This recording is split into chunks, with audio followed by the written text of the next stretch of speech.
Okay, Assalamualaikum and salam sejahtera kepada semua yang menonton video ini. Jadi saya ingin tujuan saya membuat video ini adalah untuk memberi pandangan peribadi saya mengenai perkembangan sistem pendidikan di Malaysia. Okey, saya ada beberapa poin di sini yang saya nak utarakan ataupun bincangkan. Itu selepas saya meneliti dan membaca sejarah perkembangan sistem pendidikan di Malaysia, saya dapati dia adalah berdasarkan beberapa keperluan yang perlu dipenuhi oleh pihak kerajaan ataupun pihak kementerian dalam menelurusi setiap perkara yang perlu diambil berat jika ingin menambah baik ataupun memberi perhatian kepada sesuatu perubahan yang ingin dilakukan dalam sistem pendidikan di negara kita. Okey, yang pertama adalah apa yang saya lihat, perkembangan sistem pendidikan di Malaysia berubah seiring dengan peredaran zaman. Kita boleh lihat zaman sebelum merdeka, zaman selepas merdeka, zaman dasar ekonomi baru dan juga zaman wawasan negara. Saya panggil dia sebagai zaman wawasan negara kerana bermula daripada situ ataupun pada tahun 2000 dan ke atas, abad ke-21, di situ kita dah menetapkan apakah wawasan yang kita ingin capai dalam sistem pendidikan negara. Okey. Seterusnya, perbandingan antara sebelum merdeka, semasa pemerintahan British, Belanda, Jepun dan selepas merdeka, kita boleh lihat perkembangan sistem pendidikan pada masa itu. Contohnya, sebelum merdeka, bagaimanakah pendidikan dijalankan pada ketika itu? Sebagai contoh, pihak British lebih menekankan kepada pendidikan yang asas sahaja, iaitu memberi pengajaran dari segi membaca dan menulis dan mengira, iaitu 3M lah. Kita boleh tengok situ dah diberi ataupun dah didedahkan, orang-orang tempatan dah didedahkan dengan kemahiran 3M.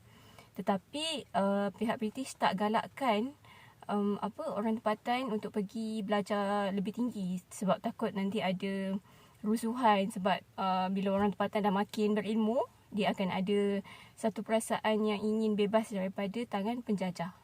Itu yang saya faham. Okey, so begitu juga bila Belanda, Jepun datang menjajah negara kita, pendidikan pada masa itu amat terhad dan boleh dikatakan penduduk tempatan sangat daif dan sekadar hidup hanya sekadar untuk hidup sahaja. Tak ada pendidikan pendidikan khusus yang diberikan kepada orang-orang tempatan. Okey, seterusnya pandangan saya adalah kita wajib untuk mengetahui sejarah dan perkembangan pendidikan dengan tujuan supaya dapat membaiki lagi sistem ataupun menambah baik lagi sistem pendidikan yang sedia ada, dan perubahan itu perlu seiring dengan kehendak masyarakat pada waktu itu. Okey, selepas merdeka, sebagai contoh kita boleh lihat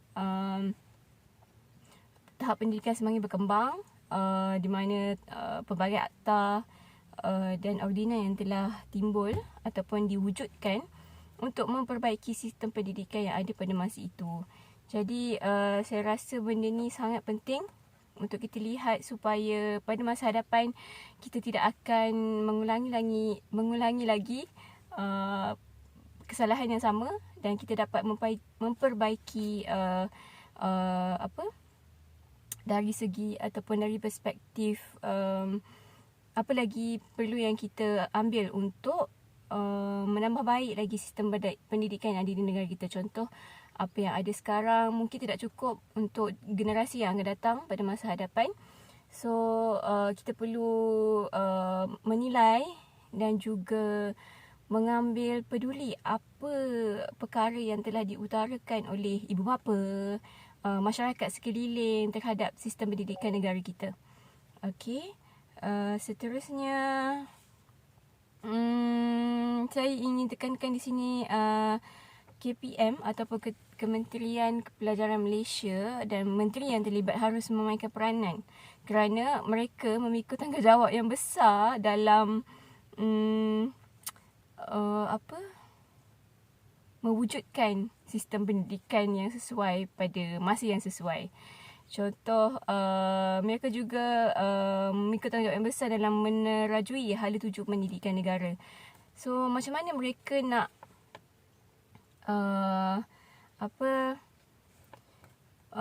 menekankan falsafah pendidikan negara pada generasi masa kini.